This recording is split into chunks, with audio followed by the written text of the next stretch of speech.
ہم شہر کے لوگوں کا سب سے بڑا ایشو یہ ہے کہ ہمیں تہبند سے بڑی گھبراہٹ ہوتی ہے، ہمیں تہبند باندھنے کی عادت نہیں ہے۔ گاؤں گوٹ کے لوگ تو گھر میں بھی تہبند باندھ رہے ہوتے ہیں، ان کو احرام کو پرابلم ہی کوئی نہیں ہوتا۔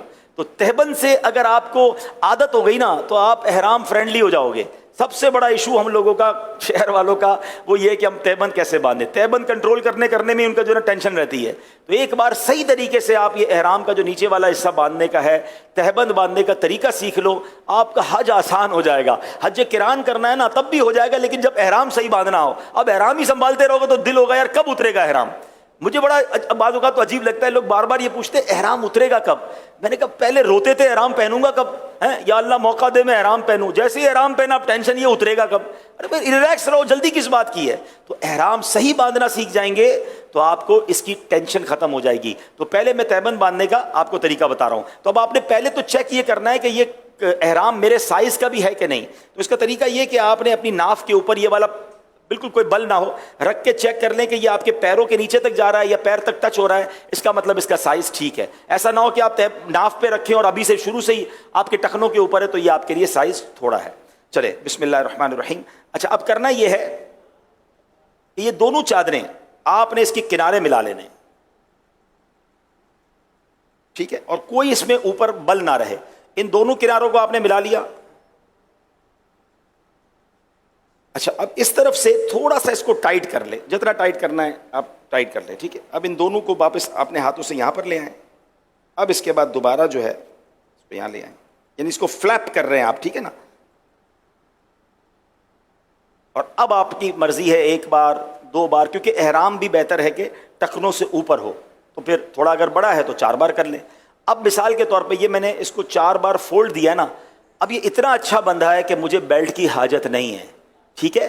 اچھا ایک اور غلطی جو حاجی کر جاتے ہیں یا غلطی عمرہ کرنے والے کر جاتے ہیں، ابھی چونکہ میں تربیت کر رہا ہوں تو میں نے کپڑے پہنے ہوئے ہیں، ٹھیک ہے نا، لیکن جب آپ احرام پہنیں گے تو جسم پر اور کوئی کپڑا نہیں ہوگا، کوئی انڈر گارمنٹ، کوئی انڈر ویئر وغیرہ کچھ بھی آپ نہیں پہنیں گے، ٹھیک ہے۔ مرد جب احرام پہنے گا تو اس کے جسم پر بے سلی چادریں ہی ہوں گی، سر پر ٹوپی امامہ بھی نہیں ہوگا، یہ خیال رکھنا ہے، ٹھیک ہے۔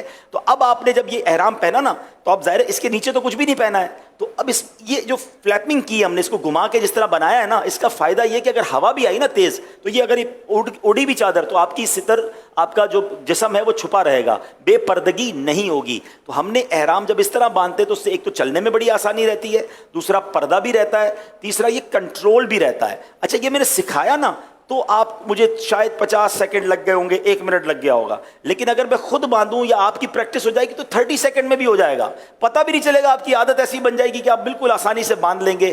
اب بیلٹ نہ بھی پہنے تو احرام چلے گا۔ اچھا کچھ حاجی غلطی کیا کرتے ہیں، کیونکہ گھر میں تولیہ باندھنے کی عادت ہے نہانے کے بعد کچھ لوگوں کی، تو وہ احرام تولیے کی طرح باندھ لیتے ہیں، اب یوں باندھ رہے ہوتے ہیں۔ جب اب یوں احرام باندھ لو گے تو آپ تو اپنے آپ کو قید کر بیٹھے، اب تو آپ زیادہ چل بھی نہیں سکو گے اور پھر سنبھالتے رہو اس کو۔ تو یہ اس طرح نہ باندھیں، باندھنا تو ٹھیک ہے ہو جائے گا باندھنا، لیکن آپ ٹینشن میں رہو گے۔ تو احرام فرینڈلی بننے کا ایک طریقہ میں آپ کو بتاتا ہوں کہ اگر حج میں کچھ دن ہے نا تو اکیلے کمرے میں رات کو جب موقع ملے، آپ کا بیڈ روم ہو، تو آپ تہبند باندھ کر سونا شروع کر دیں۔ آپ 5-7 دن اگر تہبند کے ساتھ واش روم جانا، گھر آرام کرنا سیکھ گئے نا تو پھر آپ احرام کے اندر بڑے ایزی ہو جائیں، کیونکہ آپ کو وہاں جا کے پریکٹس نہیں کرنی ہوگی، آپ نے ادھر ہی پریکٹس کر لی ہے، ٹھیک ہے نا۔ آپ کہیں یار وہ پھر تہبند یوز ہو جائے گی تو مجھے وہاں کے، تو کوئی بات نہیں، اس تہبند کو یہیں چھوڑ دیں، نیا ایک احرام اور لے کے وہاں چلے جائیں، لیکن اچھی نیت کے ساتھ اس کی پریکٹس کر لیں تو یہ بڑا آسان ہو جائے گا۔ اچھا اب بیلٹ کئی قسم کے آتے ہیں، لیکن اگر اس طرح کا بیلٹ جو ٹریولر بیک بیلٹ کہلاتا ہے جس میں جیب ہوتے ہیں، یہ بیلٹ بڑا آسان رہتا ہے، تو اس کو باندھنا بڑا آسان ہے، پیچھے اس کا کلپ ہوتا ہے اور اس میں آپ اپنا موبائل فون، اپنے ضروری کاغذات یا کوئی تھوڑے بہت پیسے بھی رکھ سکتے ہیں۔ اس میں بھی ایک مشورہ دوں گا کہ حج پر جا رہے ہیں تو 2 موبائل لے جائیں، اگر آپ کے پاس اسمارٹ فون یا قیمتی فون ہے تو اس کے ساتھ ایک چھوٹا فون بھی لے جائیں، جو آپ حرم پاک میں جانے آنے کے لیے، منی عرفات میں، دیگر جگہوں پر آپ کے پاس وہ بھی فون ہو، کیونکہ بعض اوقات بیلٹ میں لوگ رکھتے ہیں اور بیلٹ اٹھا کر رکھ دیتے ہیں کہیں وضو خانے پہ اور قیمتی فون بھی چلا جاتا ہے، یا اپنے پورے سفر کی ساری کرنسی اسی بیلٹ میں رکھتے ہیں، ایسا بھی نہ کریں۔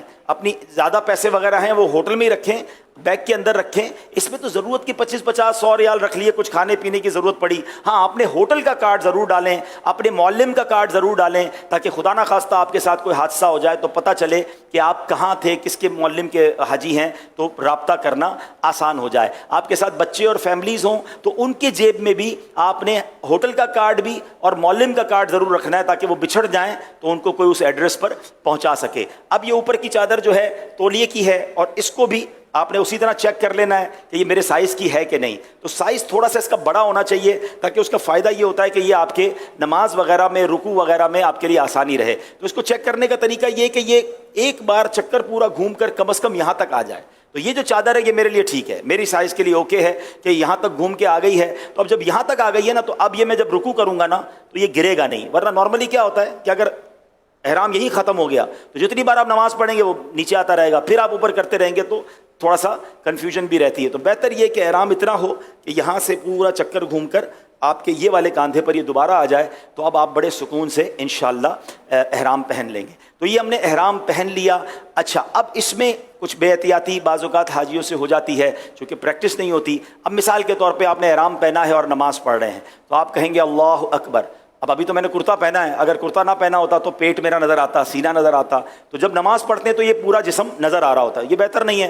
اس کا بڑا پیارا طریقہ امیر علیہ سنت نے سکھایا تھا کہ جب آپ احرام میں نماز پڑھ رہے ہوں اللہ اکبر, انشاءاللہ سینہ اور پیٹ جو ہے آپ کا یہ ڈھکا رہے گا. اور میں آپ کو صحیح بتاؤں, ابھی تو احرام پہنا ہے سکھانے کے لیے یا سیکھنے کے لیے, مگر جب احرام واقعی انسان پہنتا ہے, جب اس کے جسم پہ اور کوئی لباس نہیں ہوتا, اور احرام میں ایکچولی ایک میسج بھی ہے کہ ایک وقت آئے گا میرے سارے کپڑے اتار کر مجھے کفن پہنا دیا جائے گا.